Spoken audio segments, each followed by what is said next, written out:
Now that we're just over the halfway point of the year, it may be a great time for us to take stock of where you are in your career and how you feel about your job.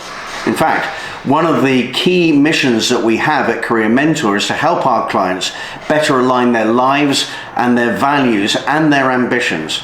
So in this short video, we're going to go through 4 simple steps which will allow you to understand your values, understand where you feel that you currently are with your career, and then what would be a better state, and finally come up with some ideas about how you can close that gap.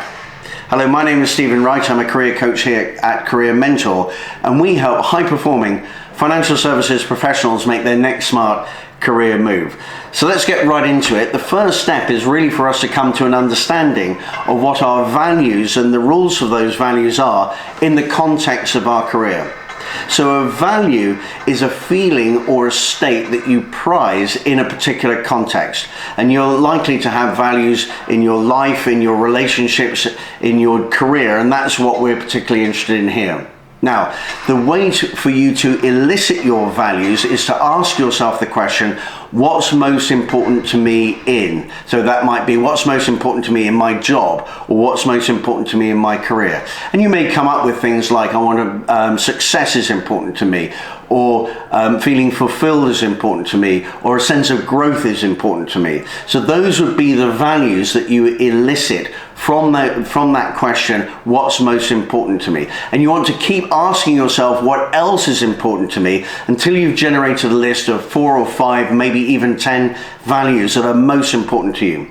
Once you've done that, then of course you can put those into a hierarchy of importance, with the most important thing to you at the top of that list. Once you've done that, we now need to turn our attention to the rules. So each value is going to have a number of rules that have to happen in order for you to feel that particular value. Let's take an example of fulfillment. Let's say I was to ask you the eliciting question for rules, which is, what has to happen for you to feel fulfilled in your work? And the answer may come back, well, I need to have that sense of recognition. What else needs to happen? Well, what else needs to happen is that I need to feel that I'm making a difference in the firm. What I do counts, okay? What else has to happen for you to feel fulfilled? Well, I have to have that sense that I'm actually growing and moving the business forward. So those are ideas around the rules that you're going to have for your values. Now, your rules for your values are going to be different from mine, even if we share a similar value. So elicit, first of all, your values, put them in an order of hierarchy, and then elicit the rules for each of those values. That then allows us to move on to the next step, step 2, because all of those values and rules are really going to be at the core of any decision making that you make around the life choices that you have, the career choices that you have. So let's go to step 2. Step 2 is to really understand what's going on now. How do you feel about your situation now? And here I'd like you to write down a list of your criteria as to what you think are the important things, the important criteria around your current job and your career. I've come up with a short list which I'll look at here. The first one is, well, my job, so what I actually do on a day-to-day basis, the culture within which I'm working, the colleagues who I work with, the quality of the leadership and the management, and how well directed I feel. It might be also the sense of purpose that I have. It also could be the trajectory that I feel my career on. Perhaps I'm no longer growing I've got a downward trajectory. Maybe I'm on a bit of a plateau, or perhaps it's going well and I've got an upward trajectory with my career. And also it may be things like balance. So how well is my career balanced with the rest of my life? Whatever your criteria are, come up with a list of those things. Once you've got that list, then for each one of those, you can write a short paragraph which assesses the current state. So let's say you had one of your criteria was sense of purpose. You might write a paragraph whereby you say, well, I think that I do have some degree of a sense of purpose. I enjoy what I do. I feel engaged. I do believe in what the company is doing.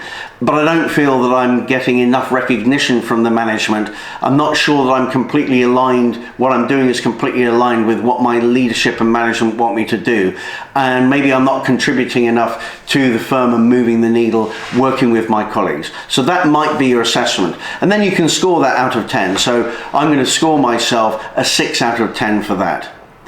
Do that for all of your criteria, and I'll just go through my list again. I've got job, culture, colleagues, leadership, management, purpose, trajectory, and balance. But you come up with your own list. Write that short paragraph for each one, an assessment, an honest assessment of where you feel you are, and then put a score next to it. And that then allows us to go to the next step number 3.